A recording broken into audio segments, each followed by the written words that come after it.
It started out as an ordinary day for Mike, a friendly neighborhood mailman who'd been delivering letters for over a decade. He knew every house on his route and often stopped to chat with the locals, especially the elderly who enjoyed a kind word or two. But one house always stood out, Mrs. Thompson's. The sweet 84-year-old widow always greeted him with a warm smile and a cheerful wave from her porch. Today, though, something felt different. As Mike handed over her letters, he noticed a strange, dark stain on Mrs. Thompson's pants. She seemed flustered, brushing it off as nothing, but Mike couldn't shake the feeling that something was wrong. When he glanced at her trembling hands and pale face, an uneasy knot formed in his stomach. As Mrs. Thompson shuffled back inside, Mike's instincts told him to check further. Peering through the open door, he caught a glimpse of her living room, and what he saw made his heart race. The room was in disarray, with overturned furniture and broken glass on the floor. Something was clearly amiss. Without hesitating, Mike pulled out his phone and dialed 911, not knowing the full extent of the danger inside. Mike couldn't stop his mind from racing as he waited for the authorities to arrive. What had happened to Mrs. Thompson? He'd always admired how she kept her little home so tidy, filling it with knickknacks and fresh flowers. Now the sight of broken glass and overturned furniture painted a picture of chaos that didn't match her warm and gentle demeanor. His thoughts drifted to the last time they'd spoken, just a few days earlier. Mrs. Thompson had mentioned feeling lonely since her son moved out of state.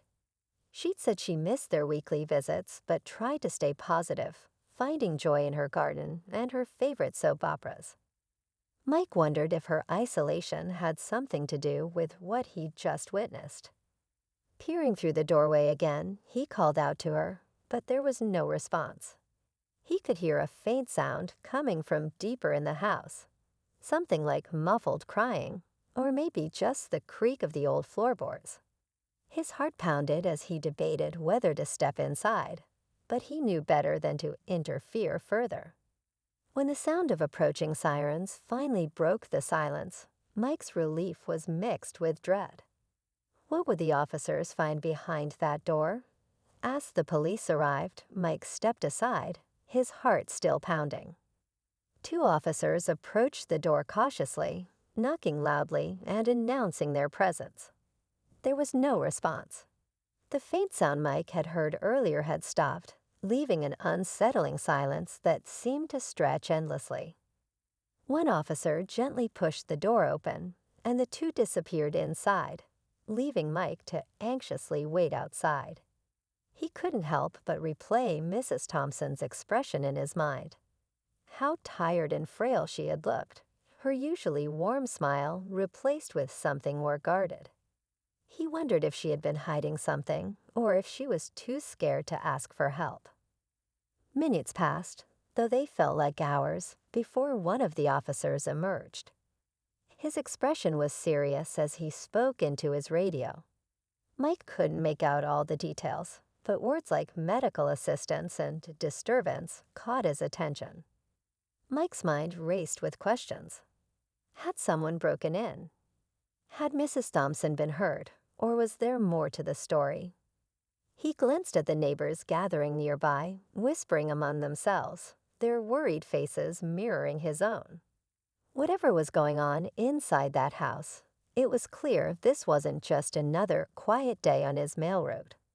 The tension in the air was palpable as Mike stood frozen near the mailbox, his eyes fixed on the house. More emergency responders arrived, including a paramedic team rushing through the front door with their gear. The murmur of the gathered neighbors grew louder, but no one seemed to have any answers. Inside the house, faint shuffling sounds and muffled voices hinted at frantic activity. Mike strained to make sense of what was happening, each passing second dragging him deeper into worry. Why hadn't anyone brought Mrs. Thompson out yet?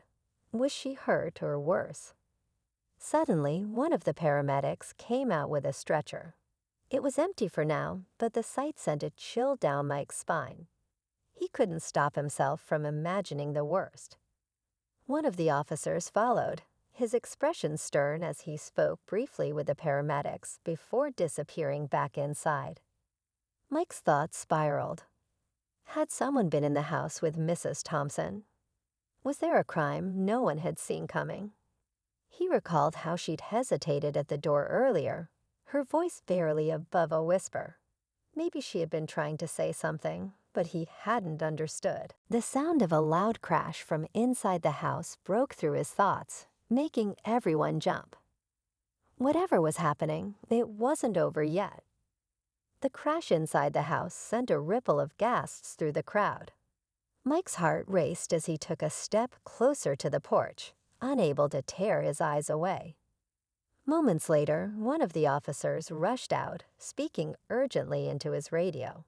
"We need backup," he said, his voice sharp and clear. "Backup." Mike felt a chill crawl up his spine. What could possibly be happening inside Mrs. Thompson's quiet home that required more officers? A few minutes later, the stretcher was wheeled back inside, and the officer returned to the crowd, looking for someone. His eyes landed on Mike. "You're the mailman?" he asked. Mike nodded, his throat dry. "Did Mrs. Thompson mention anyone coming by recently? Any visitors or unfamiliar people in the area?" the officer asked. Mike quickly recounted their brief conversation earlier in the week, but couldn't recall anything out of the ordinary. The officer's expression darkened. "We found signs of forced entry, but there's no indication of who might have done this, or when. Mrs. Thompson is in distress, but we can't figure out why." Mike felt a wave of guilt. Had she been trying to tell him something earlier? Suddenly, there was another commotion from inside, a shout followed by hurried footsteps. The officer stiffened, his hand hovering near his radio. Something, or someone, was still inside the house. The tension reached its peak as two officers reappeared in the doorway, their voices firm but calm as they guided someone out of the house. It wasn't Mrs. Thompson. A disheveled man with wild eyes and trembling hands emerged, his clothes torn and his movements unsteady. The crowd gasped in unison. He looked panicked, as though he'd been caught in the middle of something he couldn't explain. Mike's heart sank as he watched the officers restrain the man and lead him to their car. Who was he? Why was he in Mrs. Thompson's home?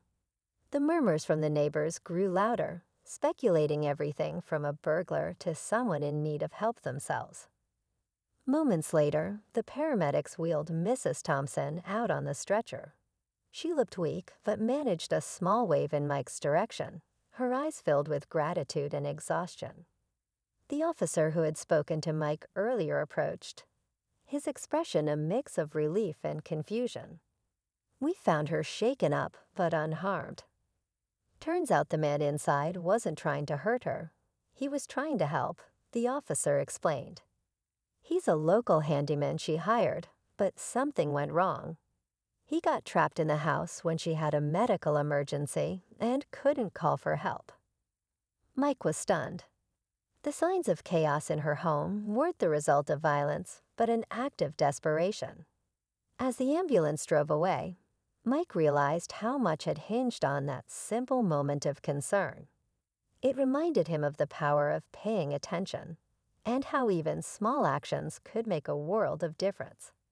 As the ambulance disappeared down the street, the crowd began to disperse, their whispers fading into the crisp afternoon air.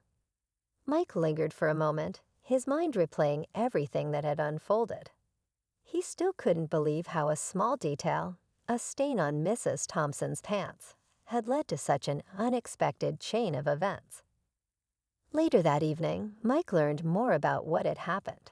The handyman, a kind but reclusive man named Charlie, had been helping Mrs. Thompson fix a broken cabinet. When she suddenly collapsed from low blood sugar, he panicked, accidentally knocking over furniture as he tried to find her phone to call for help. But the old phone's battery was dead, leaving him trapped in a home where he couldn't communicate with anyone outside.